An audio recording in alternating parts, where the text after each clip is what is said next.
एक गांव में 3 पीढ़ियों से बसा एक बड़ा परिवार रहता था। इस परिवार में सास, 2 बहुएं और उनके पति रहते थे। दोनों बहुओं के स्वभाव में बहुत अंतर था। एक बहू अमीर परिवार से थी और दूसरी गरीब परिवार से। दोनों का अपनी सास के प्रति व्यवहार बिल्कुल अलग था और इसी से कहानी की शुरुआत होती है। अरे बहुओं, जल्दी आओ, आज कुछ खास पकवान बनाने हैं। सासू माँ, मैं तो बाहर से खाना ऑर्डर कर लेती हूँ। इतनी मेहनत से खाना बनाने का क्या फायदा। सासू मान, आप बताइए क्या बनाना है। मैं तो आपकी मदद के लिए तैयार हूँ। वाह बेटा, तुम्हारे इस प्यार और सेवा भाव के कारण ही घर में शांति बनी रहती है। क्या फर्क पड़ता है सासू माँ? आजकल कौन रसोई में इतना समय बिताता है। दीदी, ये हमारे प्यार और रिश्तों का भी एक हिस्सा है। जो अपने परिवार के लिए बनाता है, उसका स्वाद भी अलग ही होता है। अरे, ये तो पुराने ख्यालात हैं। आजकल लोग बाहर से मंगवाते हैं और टेंशन फ्री रहते हैं। समय कितना बदल गया है, पर जो अपने हाथों का बना खाना होता है उसमें आत्मीयता होती है। कुछ दिनों बाद गांव में एक बड़ा मेला लगा। सास ने दोनों बहुओं को अपने साथ जाने के लिए कहा। मेले में हमें बहुत मजा आएगा, तुम दोनों चलो मेरे साथ। जी सासू मान, मैं तो तैयार हूँ। आप चलिए, मैं आपका हाथ पकड़कर साथ रहूंगी। सासू माँ, मेले में जाने से क्या फायदा। वहाँ तो धूल मिट्टी और भीड़ ही होगी। बेटा, ये मेला हमारे गांव की संस्कृति का हिस्सा है। वहां जाने से हमें अपने लोगों के बीच जुड़ाव का एहसास होता है। हाँ सासू मान, वहाँ जाने से मुझे भी अपने बचपन की यादें ताजा हो जाती है। मुझे नहीं जाना। आप लोग जाइए, मैं घर पर ही आराम करूंगी। ठीक है बेटा, पर कभी कभी परिवार के साथ समय बिताना भी जरूरी होता है। कुछ दिन बाद सास की तबीयत अचानक खराब हो गई। गरीब बहू दिन रात उनकी सेवा में लगी रही।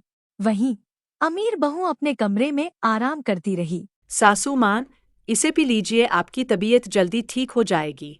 बेटा, तुम्हारा यह प्रेम मेरे लिए अमूल्य है। भगवान तुम्हें सुखी रखे। तुम्हारी सेवा भावना सच में बहुत बड़ी बात है बेटा।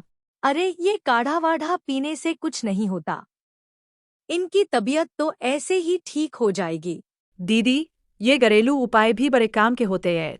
सासू माँ को इनसे आराम मिलेगा। सासू माँ तो छोटी छोटी चीजों में खुश हो जाती हैं। इन्हें खुश करना आसान।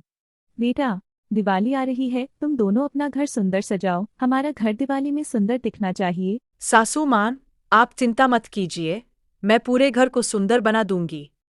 सासू माँ, अगर मैं घर सजावट करूंगी तो मेरा मेकअप खराब हो जाएगा। मैंने नौकर से कह दिया है, वही सब कर लेगा। हमें क्यों मेहनत करनी।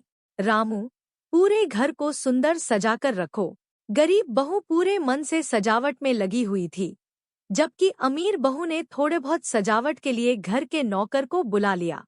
बेटा, ये नौकर की सजावट नहीं बल्कि अपने हाथों की सजावट होती है, हमें और घर को सुंदर बनाती है।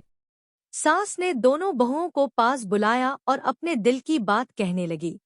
बेटा, मैं बूढ़ी हो चली हूँ, मुझे नहीं पता आगे मेरा क्या होगा, पर आज मैं तुम दोनों को अपना निर्णय सुनाना चाहती हूँ। सासू मान, आपने फैसला ले लिया है। हाँ बेटा, मैंने देखा है कि एक बहू सिर्फ अपनी सुविधा देखती है और दूसरी पूरे परिवार की। इसलिए मैं अपने सारे गहने और संपत्ति की जिम्मेदारी गरीब बहू को सौंप रही हूँ। उसे मुझसे प्यार और इज्जत मिली है और अब वही इस घर की देखभाल करेगी। क्या? आपने ये फैसला कैसे कर लिया? ये फैसला तुम्हारे अपने कर्मों का परिणाम है। सेवा, प्रेम और रिश्तों की अहमियत को जो समझता है वही इस घर का सही उत्तराधिकारी हो सकता है। सासू मान, मुझे कुछ नहीं चाहिए, मुझे तो बस आपका आशीर्वाद ही बहुत है। बेटा, यही तुम्हारी सच्ची पूंजी है और यही तुम्हारी सबसे बड़ी संपत्ति है। अमीर बहू को अपनी सास से गहनों और संपत्ति की उम्मीद थी, लेकिन फैसला सुनकर वह बेहद नाराज हो गई। उसने सोचा कि गरीब बहू को बेइज्जत करके अपना दबदबा बनाए रखेगी और संपत्ति की जिम्मेदारी हासिल कर लेगी। लेकिन एक दिन उसकी इस चाल का खुलासा हो गया, जब उसने गरीब बहू के साथ कुछ गलत व्यवहार किया और सास ने यह सब देख लिया। सास ने गांव के बड़े बुजुर्गों के सामने अमीर बहू के बारे में यह सब प्रकट किया। गांव के लोगों ने भी उसे समझाने का प्रयास किया, लेकिन उसकी जिद और अहंकार ने उसे अकेला कर दिया। बेटा, आज तुमने अपना असली रूप दिखा दिया। तुम्हें केवल संपत्ति और अपने आराम की परवाह है, रिश्तों और परिवार की नहीं। मैंने सोचा था कि तुम सुधर जाओगी, लेकिन लगता है कि यह मेरी गलत। आखिरकार सास ने अमीर बहू को अपनी संपत्ति से पूरी तरह बेदखल कर दिया और उसे एक छोटी सी जगह पर रहने के लिए भेज दिया।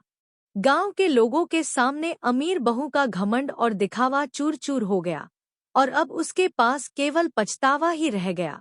सासू माँ, मुझे माफ कर दीजिए। मैंने कभी भी आपके प्यार और सेवा के महत्व को नहीं समझा। मुझे अब अपनी गलती का एहसास हो गया है।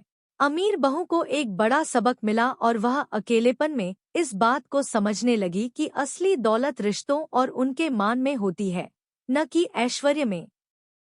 अब वह रोज अपनी सास और गरीब बहू को देखती, पर उनके पास लौटने की हिम्मत नहीं जुटा पाती। दीदी और सासुमाँ, मुझे माफ कर दीजिए, मुझे अब मेरी गलती का एहसास हो गया है। आगे से मैं आप दोनों के साथ ऐसा बर्ताव बिल्कुल नहीं करूंगी।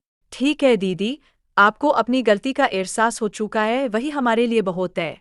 हाँ बेटा, अब चलो हमारे साथ घर, हम मिलकर साथ रहेंगे। अब सासुमाँ और उनके दोनों बहुए घर खुशी खुशी रहने लगते हैं। दोस्तों, अगर आपको ये कहानी अच्छी लगी हो तो द जीके ब्रेन को सब्सक्राइब करें और बेल आइकॉन की बटन को प्रेस करें। धन्यवाद।